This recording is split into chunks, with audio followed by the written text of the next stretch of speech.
Thank you. The chair now recognizes the gentlelady from Colorado, Mr. Boebert, for 5 minutes. Thank you, Mr. Chairman, and thank you to our witnesses for being here today. Director Stone Manning, so in Mesa County, one of the great counties that I represent, we have been waiting more than 5 years for a particular parcel. We've been waiting for the B.L.M. to sell this 31.1 acre parcel of land in Clifton. It would be sold at a fair market value, and it's on the disposal list currently. And I just am curious if this is an issue that's on your radar. Congresswoman, you just put it there, and I commit to you that I will look into it. I would love to work with you on this. This is a big deal for my constituents in Mesa County. It's something, I've toured the site and have legislation to support this. So if there's something that we could find to work together on, this parcel of land would be a great place to start. Now, my colleagues in this committee and in the House, they have claimed numerous times during debate that wilderness designations don't prevent or restrict active forest management. I'm curious if you agree with those sentiments. Congresswoman, we do manage wilderness differently than we manage the front country, but we do have tools at our disposal. So what are some of those tools? Because and particularly mechanical thinning is something that's prevented in wilderness areas, and we are reduced down to old, long, two-man hand saws. Do you think that that is enough to manage our forests with 6 billion standing dead trees in the West? That and prescribed fire, I think, is what is necessary. A handsaw and prescribed fire rather than mechanical thinning. So as a follow-up, if we're serious about actively managing our forests, and I believe that we all are to some degree, we just have different ideas on how to get there, we have to prevent these catastrophic wildfires. And certainly prescribed burns is one great way to do that, and forest cleanup and reducing the fuels that are on the ground.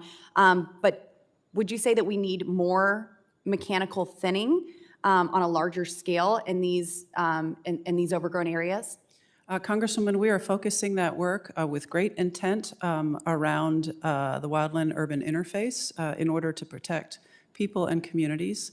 Last year, we did about 1 million acres of mechanical treatment. This year, we've got a goal of about 1.3.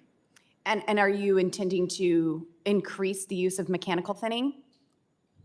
Around communities, yes, we are. We're focusing the work in places that. Well, so in my district, we don't have as many of those communities that would be affected, but we certainly have areas that my colleagues are trying to designate wilderness and already have, and that prevents us from actively managing our forests. And I believe that the greatest way to do this on a larger scale is to increase mechanical thinning.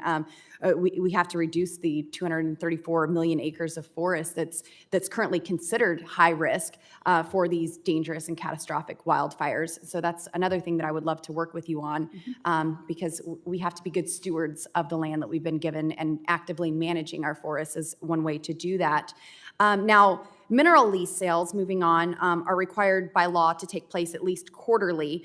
Accordingly, there should have been at least 9 rounds of lease sales in the past 2 years. With gas prices as high as they are, and there should have probably been more than 9, how many rounds of onshore lease sales has the B.L.M. held in the last 28 months? Congresswoman, thank you for the question.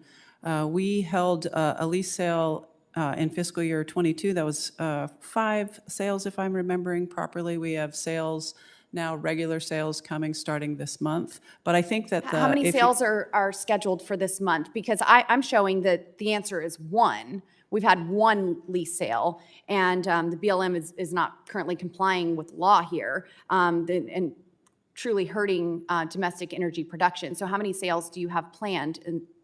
Congresswoman, oil and gas production is at an all-time high on federal lands, and oil and gas corporate profits are at an all-time high. 14% of... So I live in a drilling community, and I can testify that we have been regulated into poverty with our oil and gas production because politicians get into office and virtue signal and make these false claims about our good, clean energy production.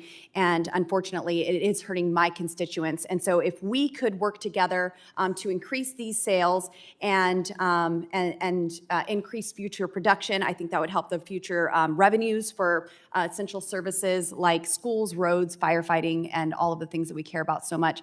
Director Stone Manning, I'm over my time, and I thank you so much for your... Hey, before you click on the next video, if y'all could do me a big favor and hit that like button. The algorithm loves it, and so do I, because it helps promote these videos and get the message out about what our government has been doing. Don't forget to hit that subscribe button and turn on your notifications, because every time I put out a video, you want to know about it, right? Thanks again, and have a good one. See you on the next one. Peace.